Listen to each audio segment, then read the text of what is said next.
New details this Thanksgiving night on the so-called criminal Casanova. This guy is accused of seducing women and then ripping them off. He was back in court facing new charges. CBS 4's Carrie Codd is live in Fort Lauderdale with more. Carrie.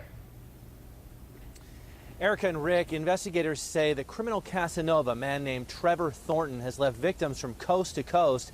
Investigators say he preyed on women, making them think he was Mr. Right, only to have them learn he was Mr. Wrong. Victims tell investigators that Trevor Thornton appeared to be a suave, wealthy man with love in his heart. The victims say Thornton was nothing more than an old-fashioned con man, ripping off women who thought Thornton might be the one. Good morning, Mr. Thornton. You're being charged. You're being held on an out-of-state hold from California. On Thanksgiving morning, Thornton stood before a Broward County judge, again, accused by the state of California of inflicting injury on a spouse.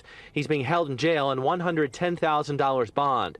Last week, CBS 4 News told you the story of Charlene Lewis. The Broward County woman says she met Thornton, known to her as Trevor Tiller, on a dating website. He looked very nice, and he was telling me about how he's an investor and how he's into real estate. Lewis says Thornton stole $14,000 from her. She said she found out through an online search that other women were posting warnings about Thornton, accusing him of being a bigamist and a deadbeat dad. We found 8 mugshots of Thornton from one Florida county where his arrests ranged from grand theft to burglary. Investigators say Thornton uses a wide array of aliases and sometimes passes himself off as a member of the military, pilot, or law enforcement agent.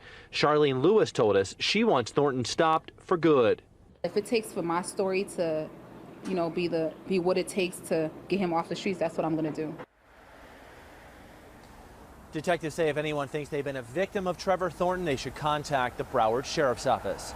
Live in Fort Lauderdale, Carrie Codd, CBS 4 News. Thank you, Carrie.